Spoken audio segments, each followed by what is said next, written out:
வணக்கம் நண்பர்கள் அனைவருக்கும். இந்த வீடியோவில் மேற்கு தொடர்ச்சி மலை பற்றி பகுதி 2ஆம் பாகமாக இந்த வீடியோ நான் போடுறேன்.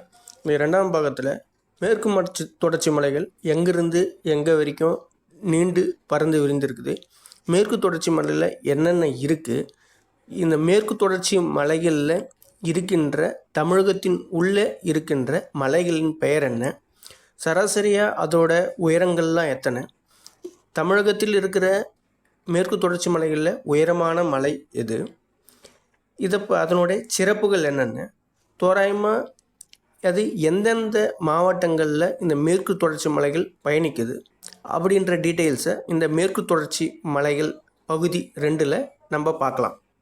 மேற்கு தொடர்ச்சி மலை, வெஸ்டர்ன் காட்ஸ் அப்படின்னு ஆங்கிலத்தில் சொல்லுவோம். அரபிக்கடலிலிருந்து ஓரமாகவே பயணிக்கின்ற ஒரு மலைத்தொடர் தான் மேற்கு தொடர்ச்சி மலை. இந்த மேற்கு தொடர்ச்சி மலை அரபிக்கடல்னு ஒரு குளிர்ந்த காற்றை தடுத்து நிறுத்தி அதன் கீழ்ப்பகுதிகளுக்கு நல்ல மழைப்பொழிவு தருது. அதனால தான் கேரளா போன்ற மாநிலங்களில் நல்ல மழைப்பொழிவை நம்ம ஆண்டுகள் தோறும் காண முடியுது. இந்த வெஸ்டர்ன் காட்ஸில் எல்லா உயிரும் வாழ தகுதியான மலைத்தொடர். உலகத்தில் இருக்கிற 8 மலைத்தொடர்களில் இந்த மலைத்தொடரும் ஒன்று. இதுக்கு உதாரணமாக இங்கு கிட்டத்தட்ட 5000 வகை மலர்கள் பூக்கும் தாவரங்கள் கண்டறியப்பட்டிருக்குது. 139 வகை பாலூட்டிகள் இங்கே வாழ்கின்றது. அது மட்டும் இல்லாமல் 508 வகை பறவை இனங்களும் இங்கே கண்டறியப்பட்டிருக்கு. இதனுடைய பரப்பளவு 1,60,000 சதுர கிலோமீட்டர். இது மகாராஷ்டிரா, கர்நாடகா இல்லை சாயத்ரி மலை தொடரணும், தமிழகத்தில் ஆனைமலை, நீலகிரி மலை தொடரணும், கேரளாவில் மலபார் பகுதி இல்லை அகத்திய மலைன்னு சொல்லி இதை அழைக்கிறாங்க. மேற்கு தொடர்ச்சி மலையில் இருக்கிற மலைகள்லாம் என்னென்னு சொல்லி அடுத்தது பார்க்கலாம். இதில் முதலாவதாக நீலகிரி மலை, அடுத்தது 2வதாக ஆனைமலை, 3வதாக பழனிமலை, 4வதாக கொடைக்கானல் மலை, 5வதாக குற்றாலம் மலை, 6வதாக மகேந்திரகிரி மலை, 7வதாக அகத்தியர் மலை, 8வதாக ஏலக்காய் மலை, 9வது சிவகிரி மலை, கடைசியாக வருசநாடு மலை. இது தமிழ்நாட்டில் மட்டும் உள்ள மேற்கு தொடர்ச்சி மலைகளில் உள்ள மலைகளின் பெயர்.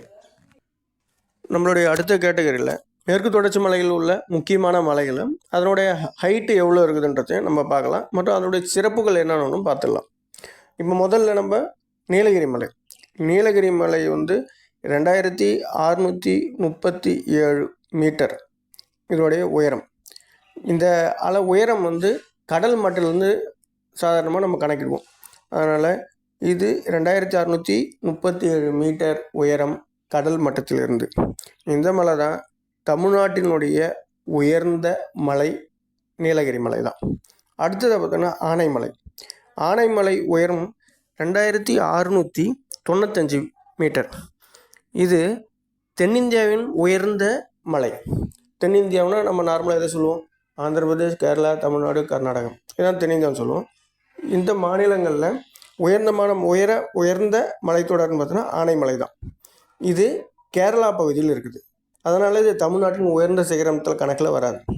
அடுத்தது பழனிமலை. பழனிமலை எல்லாருக்கும் தெரியும், முருகன் கோயில் இருக்கிற மலை குன்று. அது சார்ந்து இருக்கின்ற மலைத்தொடர் தான் பழனிமலை. இதனுடைய உயரம் 2553 மீட்டர். இதுக்கு அடுத்தது கொடைக்கானல் மலையை பார்க்கலாம். கொடைக்கானல் மலை 2234 மீட்டர் உயரம் இருக்குது. இதுவும் கடல் மட்டத்தில் இருந்து தான். நம்ம சொல்கிற எல்லா உயரமும் கடல் மட்டத்தில் இருந்து தான் நம்ம சொல்லிட்டு இருக்கோம். இதனுடைய கொடைக்கானல் மலையை பற்றி எல்லாருக்கும் தெரியும். இங்கே தான் 12 வருஷத்துக்கு ஒரு முறை குறிஞ்சி மலர்கள் போக்குறத நம்ம பார்க்குறோம். அடுத்தது குற்றாலம் மலை. குற்றாலம் மலை நம்ம குற்றால அருவியில் நிறைய பேர் குளிச்சிருப்பீங்க. அதாவது குற்றாலம் மலை தான் இது. இதோடைய அதிகபட்சமாக ஹைட்டு ஒன்றும் இதில் அவ்வளோ பெருசாக சொல்ல 167 மீட்டர் ஹைட் இருக்குது. இது அந்த அருவி வர பகுதியில் மட்டும் நம்ம கணக்கில் எடுத்துருக்குறோம். அடுத்தது பார்த்தா அகத்தியர் மலை. அகத்தியர் மலைக்குன்னு சொன்னோம்னா நம்மளுக்கு ஆன்மீக ரீதியாக இருக்கிறவங்களுக்கு தெரியும். அதுவே நம்ம பள்ளி, ஸ்கூல், காலேஜஸ் போகிறவங்களுக்குலாம் இது அகத்தியர் மலையை பற்றி சொன்னால் அவ்வளோ தெரியாது. இதை பொதிகை மலைன்னு சொன்னால் எல்லாருக்கும் தெரியும். ஏன்னா பொதிகை சேனல் தான் நிறைய பேர் பார்த்துருப்போம். நம்ம சின்ன வயசில். அதனால் பொதிகை மலைன்னு சொன்னால் நல்லா எல்லாருக்கும் கொஞ்சம் இருக்கும். ஏன்னா நம்ம கைடு நோட்ஸ் புக்கெலாம் கூட பொதிகை நூல் அப்படின்னு சொல்லிட்டு நம்ம படிச்சிருக்கிறோம். அதனால் இது வந்து நம்ம பொதிகை மலையை பற்றி எல்லாருக்கும் தெரியும். அடுத்தது ஏலக்காய் மலை. ஏலக்காய் மலை 2637 மீட்டர். இதுவும் நிறைய கேரளாவில் தான் இருக்குது. கேரளா பகுதியில் இருக்கிறதுனால பகுதி கேரளாவிலையும் பகுதி தமிழ்நாட்டில் இருக்குது. இது ஏன் ஏலக்காய் மலைன்னு சொன்னாங்கன்னா, இங்கே வந்து ஏலக்காய், கிராம்பு, அதுபோல் வாசனை பொருட்கள் அதிகம் விளைவிக்கிறாங்க. அதனால தான் இது ஏலக்காய் மலைன்னு சொல்லி இதை சொல்கிறோம். நம்ம இப்போ நீலகிரி மலை பற்றி பார்க்கலாம். இன்னும் ஒரு மலையாக அதனுடைய சிறப்புகளை பற்றி பார்த்துட்டு வரலாம். நீலகிரி மலை வந்து கடல் மட்டத்திலிருந்து சுமார் 1800 2400 மீட்டர் உயரத்து வரைக்கும் இருக்குது. இதில் வந்து உயர்ந்த சிகரம்னு சொன்னால் தொட்டப்பட்டா சிகரம் எல்லாருக்கும் தெரியும். தொட்டப்பட்டா சிகரம் இதனுடைய உயரம் வந்து 2637 மீட்டர் கடல் மட்டத்திலிருந்து. இதுதான் தமிழ்நாட்டினுடைய உயர்ந்த மலை சிகரம். நீலகிரி மலையில் மலைத்தொடரில் இருக்கிற முக்கியமான இடங்கள்னு பார்த்திங்கன்னா கோடைவாச ஸ்தலங்கள் என்னென்ன பார்த்தோம்னா உதகமண்டலம், குன்னூர், கோத்தகிரி இதில் இருக்கிற முக்கியமான டூரிஸ்ட் பிளேசஸ், அதாவது கோடைவாச ஸ்தலங்கள். அடுத்தது நம்ம பார்க்குறது ஆனைமலை. ஆனைமலை தான் வந்து உயர்ந்த சிகரம் வந்து ஆனைமுடி. ஆனைமுடி சிகரம் வந்து இருக்கிறது ஆனைமலை இப்படின்னு திருப்பி சொல்லலாம். இதோட உயரம் வந்து 2695 மீட்டர்.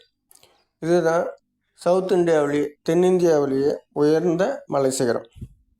இது எங்கே இருக்குன்னா பால்காட் கணவாய், கெனால் ஆர் கணவாயில் இந்த மலை சிகரம் வந்து இருக்குது. அடுத்தது நம்ம பார்க்க போகிறது பழனிமலை.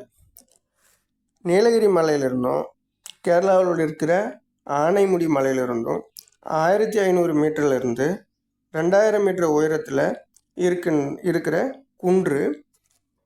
இதற்கு பழனி குன்றுன்னு சொல்லிடுறோம். அதில் நம்ம பழனிமலை வந்து ஒரு சின்ன குன்று வகை மலை தான் இது. இது வந்து இதோட தெற்கு பகுதியில் தான் ஏலக்காய் மலையும் இருக்குது. ஏலக்காய் மலையில் தான் தேக்கடி சரணாலயம் நம்ம அரசாங்கம் நிர்மாணிச்சிருக்கு.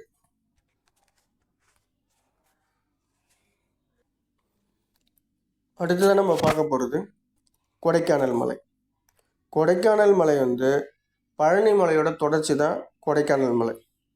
இது திண்டுக்கல் மாவட்டத்தில் இருக்குது. திண்டுக்கலுக்கு இன்னொரு ஃபேமஸான இடம் பூட்டு. ஸோ அது ஈஸியாக ஞாபகம் வச்சுக்கலாம். திண்டுக்கல் மலை வந்து திண்டுக்கல் மாவட்டத்தில் வந்து கொடைக்கானல் மலை இருக்குது. கொடைக்கானலில் வந்து 12 வருஷத்துக்கு ஒரு முறை தான் குறிஞ்சி பூ பூக்குது. இது வந்து அந்த இடமே பார்த்திங்கன்னா பெட்ஷீட் பொழுத்தின மாதிரி இருக்கும். நான் பர்சனலாக பார்த்துருக்கேன் குறிஞ்சி பூ பூத்ததை. நீங்கள் எத்தனை பேர் பார்த்துருக்கீங்கன்னு சொல்லிட்டு கமெண்ட்ஸில் ஒன்றா கொடுங்க, யார் யார் குறிஞ்சி பூ பூத்ததை பார்த்துருக்கிறதுன்னு சொல்லிட்டு. இந்த பழனிக்குன்றுக்கு தான் தெற்கில் வருசநாடும் ஆண்டிப்பட்டின்ற 2 மலைத்தொடர்கள் அது குறுக்க வந்து பயணிக்குது. அடுத்ததான் நம்ம பார்க்கலாம் குற்றாலம் மற்றும் மகேந்திரகிரி மலையை பற்றி பார்க்கலாம். குற்றாலம் மலையும் மகேந்திரகிரி மலையும் ரெண்டுமே திருநெல்வேலி மாவட்டத்தில் தான் இருக்குது. இதே பால்காட் கணவாயில் இது வந்து 25 கிலோமீட்டர் நீளத்துக்கு நீண்டு இருக்குது. இதோடைய பகுதிகள்னு பார்த்தோன்னா தெற்கில் வந்து ஆண்டிப்பட்டி மலை, ஏலமலை, அகத்தியர் மலை, அதாவது பொதிகை மலை, இந்த மலைகள்லாம் வந்து இதோடைய தெற்கு பகுதியில் இருக்குது. அடுத்ததான் நீங்கள் செங்கோட்டை கணவாய்ன்னு சொல்லிட்டு கேள்விப்பட்டிருப்பீங்கன்னு நினைக்கிறேன். இது வந்து வருசநாடு மலைக்கும் பொதிகை மலைக்கும் இடையில வந்து செங்கோட்டை கணவாய்ன்னு சொல்லிட்டு ஒரு முக்கியமான ஒரு கணவாய் வந்து இருக்குது. இது தவிர மேற்கு தொடர்ச்சி மலையில் இன்னும் சில கணவாய்கள் இருக்குது. 5 வகை கணவாய்கள் இருக்குது. இதனுடைய பெயர் வந்து பார்த்திங்கன்னா தால்காட் கணவாய், போர்க்காட் கணவாய், பாலக்காட்டு கணவாய், செங்கோட்டை கணவாய், ஆரல்வாய் கணவாய். இப்படி 5 கணவாய் வந்து மேற்கு தொடர்ச்சி மலைகளில் இருக்குது. இப்போ இந்த வீடியோவில் நம்ம மேற்கு தொடர்ச்சி மலையை பற்றி சின்ன டீட்டெயில்ஸ் பார்த்தோம். அதாவது இங்கே என்னென்ன உயிரினங்கள் இருக்குது, என்ன மாதிரியான மழை பொழிவுலாம் அங்கே இருக்குது. அது மட்டும் இல்லாமல் இங்கே உள்ள மலைகளை பற்றியும் அதனுடைய உயரங்கள் பற்றியும் நம்ம வந்து பார்த்தோம். இந்த மலைத்தொடர்கள்லாம் அதனுடைய சிறப்புகள் பார்த்துருக்குறோம். அதுக்கப்புறம் இங்கே இருக்கிற கணவாய்கள், என்னென்ன கணவாய்கள் இருக்குது இந்த மலைத்தொடர்கள்ன்றதை பார்த்துருக்கோம். இந்த மலைத்தொடர் எங்கிருந்து இது வரைக்கும் போயிருக்குதுன்றதையும் பார்த்துருக்குறோம். அடுத்தது வந்து நம்ம கிழக்கு தொடர்ச்சி மலையை பற்றி இதே போல் ஒரு சின்னதாக ஒரு டீட்டெயில்ஸ். உங்கள் எக்ஸாம் பாயிண்ட் ஆஃப் வியூக்கும் இது ரொம்ப இம்பார்ட்டண்ட்டாக இருக்கும், முக்கியமாக இருக்கும். ஸோ இதில் இருக்கிற ஸ்லைட்ஸில் இருக்கிற டீட்டெயில்ஸை வந்து நீங்கள் பார்த்து. பாய், தேங்க்யூ.